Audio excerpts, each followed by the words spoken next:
Hello again. Today I'm going to be talking about how to get started in FamilySearch indexing. The first thing that you need to do is go to your web browser and type in FamilySearch.org, and then the FamilySearch homepage will come up, and we're going to go right over here to sign in. And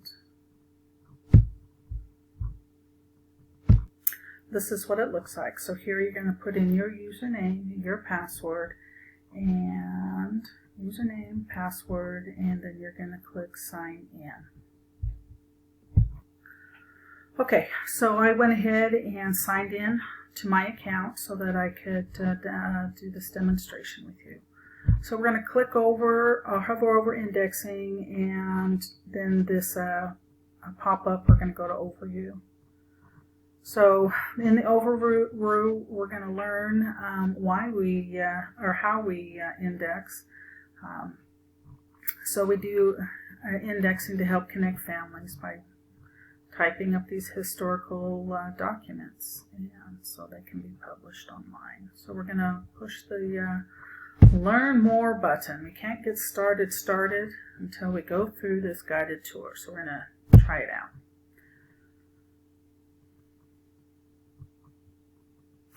Okay, so this pops up, and it's just to welcome you and to let you know that none of this data that you are inputting will be saved, and to maneuver from one field to another. It's either push the tab or the enter key. So let's start our tour. So here is the project instructions. It's telling us it's World War II draft registration from the United States of Georgia. And so this is a sample image that we're going to be using. So it's always a good practice to read the project instructions to begin with so that you're familiar with the project that you'll be working on. And usually it'll include definitions to help you understand a project is the collection that you're in. A batch is a few of those images in that project, and then the record is the actual image in the batch, and sometimes there could be more than one. So I am going to X out of that, but this icon here is your project instructions, and behind this pop-up is also that same image. So you can click up there, or you can click down here, and it gives you the same thing that we just got done reading. So just to get it off our page.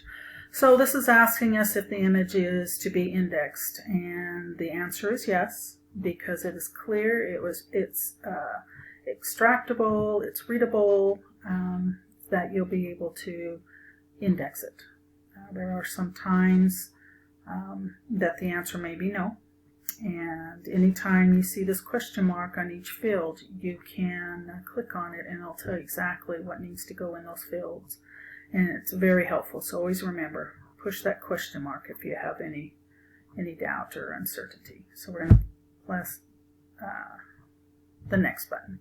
All right, so we are going to here's that question mark again, and as we go down, a question mark will always appear. So if you ever have any questions. So the given names are going to be the first name and a middle name if it's given. So we're going to type Holmes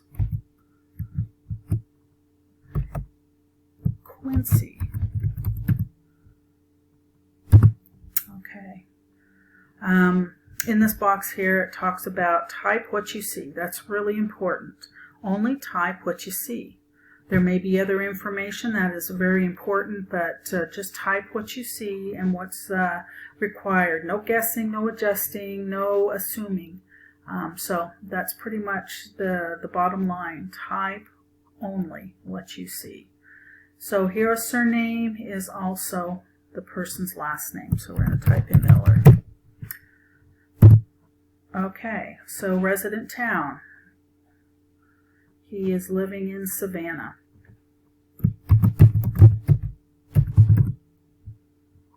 Okay, and the county.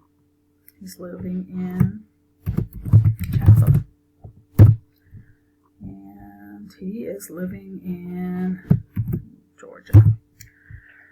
So this is an abbreviation for Georgia, and it's GA, and you'll see that there's a period afterwards. And the note is anytime you see a period as an initial or an abbreviation, you always type it in without the period. Okay. So next is our birth month. So you're going to come down here and you just push input the first 3 letters. A pop-down menu will come up, and if it's highlighted correctly, then you just push enter and it puts it in. So our day is the 17th. Our birth year is 1900. And our town, birthplace, is Spencer. And the birth state is North Carolina. Okay. So down here, there's a button for Create Entry for 2. So do you see any more information on this image to index? No, we filled up all of the fields that they've required. Yeah, there's more information, but we are not indexing any of that information. So we have filled in each one of the required fields, and so we will not click that. So we are going to come down here and we are going to submit the batch. But before we do that, it's always a good practice to review and make sure you've got all of the correct information in before you submit the batch. So we're going to click that. So here's our quality check window. So they found no issues with our input. And so would you like to submit your work now? And we will say yes. But if for some reason we forgot to put in Georgia, for example, that changes things. It says there's one issue remaining. It tells you what it is, resident state. This field is a required field. So, oh, okay, so you see the little triangle. It tells you exactly where it is. So now we're going to type it back in again without the period. And now it says no issues found. We're good to submit. So press the submit batch. All right, so it says you did a great job. The test drive was completed successfully. Return to web indexing. And that's what we're going to do next, is go into web indexing. So this is my home page for my indexing that I have done. So it keeps track of all of the batches that you have started. Sometimes you get going in an index, you don't have time to finish it, so you'll just save it and you can come back to them and finish them up. So this is keeping track of all of the indexing that you did, and everything that you do goes into a review. So you input the information. Actually, another person is indexing the exact same information, and then it goes into review, where it's kind of a moderator that reviews the batch that you did. And if both submitters is the same exact thing, then it's reviewed and it goes on and is then put online for others to do that. But if there's discrepancy between the two submitters, then it might go back and have you review it again and make sure. So this is another good thing too, is they'll send you messages. So this one I read.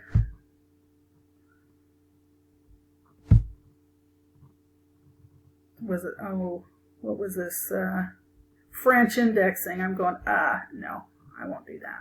So there's information that they send you and that, so I thought that was kind of funny. I'm just going, no way. Anyway, down here it shows your progress. So I've done a couple of batches, so I've indexed 8 images in that.